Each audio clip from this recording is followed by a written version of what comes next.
Hey, welcome back. I'm now continuing my 32 and 32 with the Tampa Bay Buccaneers, the only team that finished below 500 and actually made it into the postseason. They finished with an 8-9 record. It took until week 17 for them to defeat their NFC South rivals and the Carolina Panthers to get their record to 8-8, and then they ultimately lost their last game of the season, which really didn't mean anything at that point. So therefore, they finished 8-9. And what ended up being Tom Brady's swan song. They obviously played in the wild card round against the Dallas Cowboys, and they just got destroyed. I just believe that since they won the championship 2 seasons ago, they just have not been the same team since. Obviously, they won the division just a season ago, and they looked like they were on another run, but they got upset by the Los Angeles Rams, and everyone knows exactly how their story ended. So I'm sure there are a lot of what if scenarios if you're Buccaneers fans.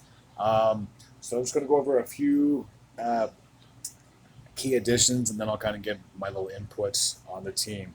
So, a few subtractions. So, Leonard Fournette, the running back of 3 seasons, he is now a free agent, I believe. I don't think he's been signed yet. Yeah, he's a free agent, so I don't think he's coming back. And if he is, it's just going to be on a cheap contract. Let's be completely honest about that. Donovan Smith, the the offensive tackle, he is now gone to the Kansas City Chiefs. And Cameron Brate, the tight end, he is a free agent as well. So maybe they bring them back. Maybe they moved on from those two players. But only time will tell. And then three additions, I should say. Chase Edmonds, a running back. I guess he's going to be replacing Fournette at this rate. He played last season with. Let's take a look here. Oh, he split it with the Miami Dolphins and the Denver Broncos. So uh, no playoffs for him last year for Chase Edmonds. And then the other two were Donovan Smith, offensive tackle. Oh, I apologize. Greg Gaines, a defensive tackle. And he came over from the Los Angeles Rams. So I won a Super Bowl obviously 2 seasons ago, or well, yeah. See, I always get confused when I say two seasons and last season because it feels like even though this is 2023, this season just happened. So the season before, which would have been last year, I guess, yeah, they won their championship. So he could be a key addition on the offensive line or on the defensive side of things that can potentially help.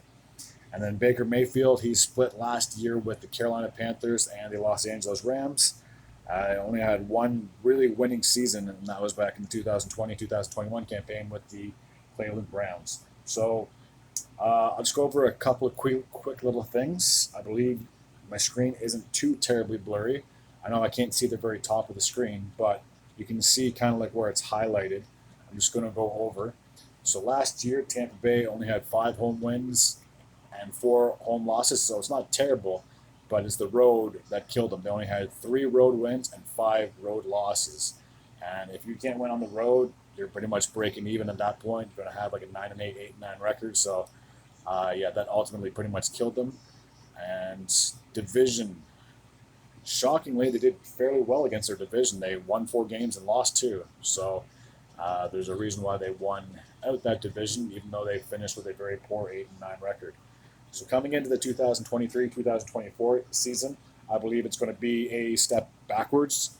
If I'm going to be completely honest with you for the Buccaneers, and if it is a step backwards, I'm sure Mike Evans, I could see him wanting to get traded out. I'm shocked that we're already in August and there hasn't been any team trying to pursue him because he's had at least, I want to say, 1,000 yard receiving uh, almost every year, if I'm not mistaken. Didn't matter who he had for as a quarterback, whether it was Winston or Brady, whoever it is.